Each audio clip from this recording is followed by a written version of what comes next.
Australia के इस waterfall में दो लड़कियों के साथ इतना खौफनाक इंसिडेंट हुआ था जिसको सुनकर आपके भी होश उड़ जाएंगे। 1986 में 35 मिलियन अमेरिकन एक नई मूवी देखने जाते हैं जिसका नाम था क्रोकोडाइल डांडी। ये एक कॉमेडी होती है जिसमें बड़ा ही स्ट्रॉन्ग और capable Australian crocodile Hunter New York city जाता है। अब ये जो 35 मिलियन लोग थे जिन्होंने ये मूवी देखी थी, इनमें से एक 24 साल की मॉडल होती है जो वर्जीनिया से थी। उसका नाम था जिंजर मेडोज। ये मूवी देखने के बाद उसको इंस्पिरेशन मिलती है कि वो खुद ऑस्ट्रेलिया में जाए और उसको देखे, क्योंकि मूवी में ऑस्ट्रेलिया बहुत ही जबरदस्त दिखाई दे रहा था उसको। तो इसके कुछ ही महीने बाद मार्च 1987 को जिंजर अकेले ही प्लेन में बैठती है और पर्थ पहुंच जाती है, जो बड़ा मेजर सिटी है वेस्टर्न ऑस्ट्रेलिया में। उसका प्लान ये था कि वो ऑस्ट्रेलिया में उतरेगी, थोड़ी बहुत ऑड जॉब्स करके पैसा कमाएगी और फिर उस कैश की मदद से ये इस कंट्री को एक्सप्लोर करेगी। और जब वो ये चीजें करके बोर हो जाएगी तो वो वापस अमेरिका चली जाएगी। वो पर्थ में लैंड होती है तो फौरन ही उसको एक अपॉर्चुनिटी मिल जाती है पैसे कमाने की।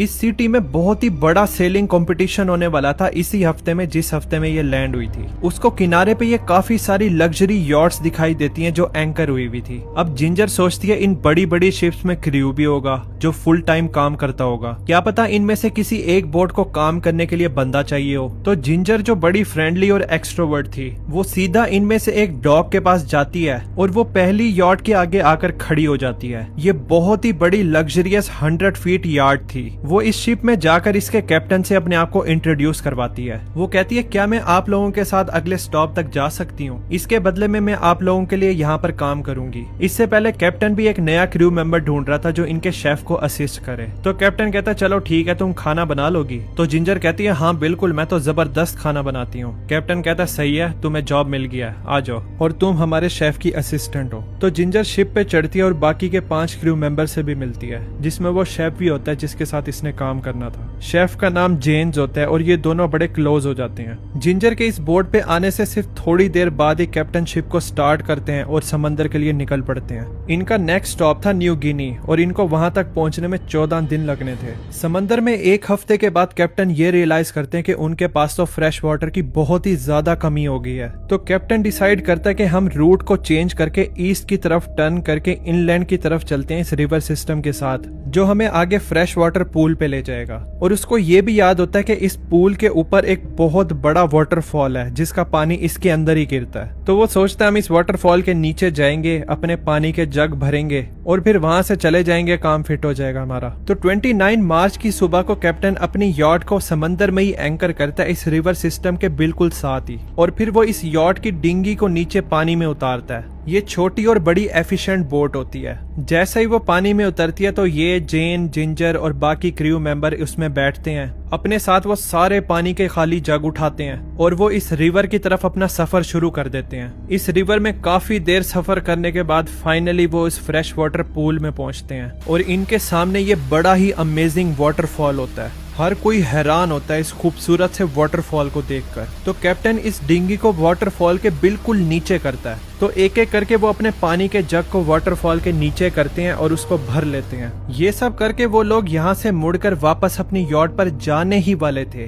तो कैप्टन सोचते हैं हम लोग 7 दिन से तो पानी के अंदर हैं और समंदर में रह रहकर तो अक गए हैं, क्यों ना हम इस एरिया में थोड़ा बहुत और टाइम गुजारें, बल्कि इस वाटरफॉल से हाइक करते हुए ऊपर चढ़ते हैं और यहाँ पर व्यू एंजॉय करेंगे, सीनरी देखेंगे और इसके बाद जाकर अपना समुद्री सफर वापस कंटिन्यू करेंगे। तो कैप्टन अपने क्रू से पूछता, तुम लोगों ने चलना है मेरे साथ ऊपर इस वाटरफॉल के टॉप पर? हर कोई एग्री हो जाता है ये अच्छा आइडिया है, सिवाय जेन के। जेन कहती है, मैं नहीं जा रही इस वाटरफॉल से हाइक करके ऊपर, मैं बस इस डिंगी में ही रुकती हूँ और तुम लोगों का इंतजार करूंगी। अब ये पुल तीनों तरफ से ही क्लिफ से कवर था और डिंगी को खड़ा करने के लिए कोई फ्लैट सरफेस नहीं थी यहाँ पे। बेसिकली पानी के एंड पे ही क्लिफ शुरू हो जाती थी और इस पुल का भी छोटा सा रास्ता था जो रिवर में खुलता था जाके। तो कैप्टन डिंगी को इस वाटरफॉल के सामने वाली क्लिफ की बॉटम पे लाकर खड़ा कर देता है। तो वो, जिंजर और बाकी क्रू मेंबर इस डिंगी से उतरकर क्लिफ पर चढ़ना शुरू कर देते हैं। ये लिटरली बड़ी मुश्किल से इस वाटरफॉल की टॉप पर चढ़कर जा रहे थे।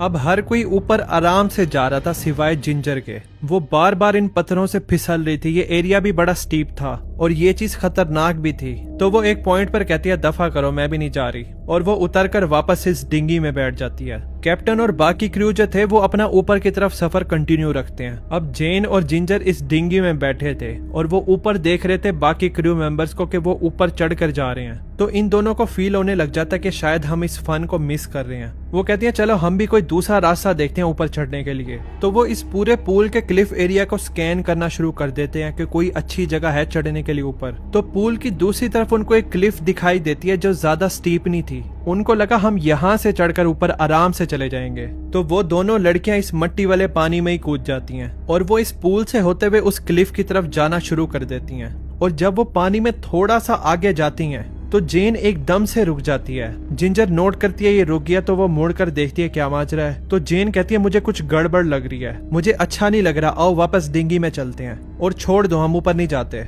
जिंजर कहती है कोई बात नहीं यार, इतना आगे तो आ गए हैं, बस थोड़ा सा ही तो रह गया, चलते हैं ऊपर से, इस वाटरफॉल का व्यू बड़ा जबरदस्त होगा। तो जेन थोड़ा सा हेजिटेट करती है, कहती है अच्छा चलो ठीक है चलो। और फिर वो दोनों अपनी स्विम को कंटिन्यू रखते हैं। तो उनको एकदम से कैप्टन की आवाज सुनाई देती है जो अब वाटरफॉल की टॉप पर खड़ा था। वो इनको चीख कर कह रहा था पानी से फौरन बाहर निकलो। और वो नोटिस करते हैं कैप्टन उनसे थोड़ा सा दूर पूल के अंदर ही इशारा कर रहा था। तो वो ऊपर उसकी उंगली की तरफ देखते हैं और उससे सीधा नीचे की तरफ मुड़कर पानी की तरफ देखते हैं जिधर वो इशारा कर रहा था। और उनको दिखाई देता है पानी की बहुत बड़ी लहर उनकी तरफ तेजी से आ रही है। ये एक 12 फुट लंबा सॉल्ट वाटर क्रोकोडाइल था जिसने उनको नोट कर लिया था और वो अब इनकी तरफ तेजी से आ रहा था। जेन और जिंजर को पता था वो डिंगी बहुत ज्यादा दूर है इनसे, उस तक पहुंचने से पहले ये मगरमच्छ इनको पकड़ लेगा। तो उनके पास सबसे बेस्ट ऑप्शन था कि वो यहाँ से मुड़ें और सबसे करीबी क्लिफ फेस के ऊपर चढ़ जाएं, क्योंकि पानी से बाहर निकलने का यहाँ पर कोई रास्ता नहीं था,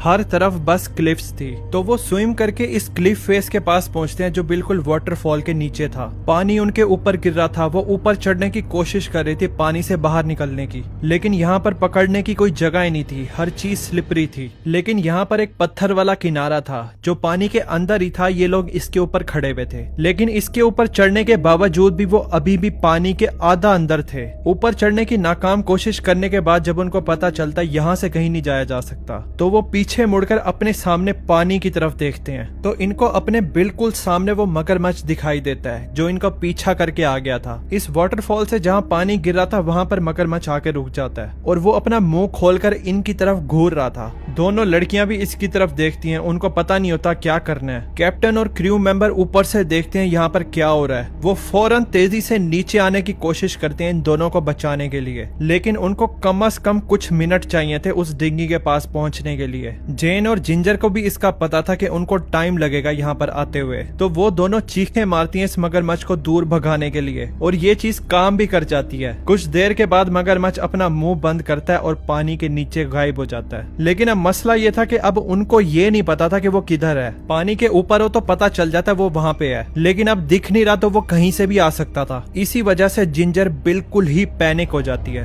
वो जेन से अपना हाथ छुड़ाती है और राइट साइड पे कूद जाती है पानी में। वो इस क्रोकोडाइल से दूर स्विम करके इस बोट की तरफ जाना शुरू कर देती है। पानी में सिर्फ वो 2 दफा हाथ मारती है तो वो क्रोकोडाइल एकदम से पानी से बाहर निकलता है, उसको पेट से पकड़ता है और फिर फौरन नीचे ले जाता है। जेन अपने सामने ये होता हुआ देख रही थी, उसको कोई आइडिया नहीं था कि क्या किया जाए। उधर क्रू अभी भी बोट के पास नहीं पहुंचा था और अब ये अकेली यहाँ पर खड़ी थी। तो वो उस एरिया को देखना शुरू कर देती है जिधर से वो क्रोकोडाइल जिंजर को नीचे लेकर गया था पानी में। इसके कुछ सेकंड बाद मगरमच्छ दोबारा से अपना सर पानी से बाहर निकालता है और जेन की तरफ देख रहा होता है और उसके जॉज में जिंजर होती है। जिंजर के हाथ ऊपर की तरफ होते हैं सर से, जैसे वो मदद मांग रही है। उसकी आंखें खुली हुई होती हैं। वो जेन की तरफ देखती है, जेन उसकी तरफ देखती है, लेकिन जेन इस टाइम पर कुछ भी नहीं कर सकती थी। और फिर वो देखती है वो मगरमच्छ दोबारा से जिंजर को पानी के नीचे ले जाता है, लेकिन इस बार वो पानी से बाहर नहीं आती। इसके थोड़ी देर बाद जेन को रेस्क्यू कर लिया जाता है। क्रू नीचे डिंगी के पास पहुंच जाता है। वो बोट को जेन के पास ले जाते हैं, उसको बोट में बिठाते हैं और उसको इस खौफनाक सिचुएशन से बचा लेते हैं। इसके 2 दिन बाद जिंजर के जितने भी रिमेन्स बचे हुए होते हैं उनको यहाँ से बाहर निकाल लिया जाता है। पता ये चलता है कि इस शिप के कैप्टन को पता था कि इस एरिया में बहुत ज्यादा मगरमच्छ हैं और उसने अपने क्रू जिंजर और जेन को मिलाकर सबको बताया था कि इस एरिया में मगरमच्छ हैं, जरा ध्यान से और किसी भी कीमत पर पानी के अंदर नहीं जाना। और जाहिर सी बात है उसकी ये वार्निंग यहाँ पर इन्होंने नहीं सुनी। एक और बिल्कुल ऐसा ही इंसिडेंट हुआ था ऑस्ट्रेलिया में, लेकिन वो इस काले रिवर में हुआ था। वो भी बड़ा खौफनाक इंसिडेंट है, उस पर मैंने ये वाली वीडियो बनाई है, आपको हाईली रिकमेंड करूंगा कि आप जरूर देखना। मिलते हैं फिर इस काले रिवर में। Thanks for watching.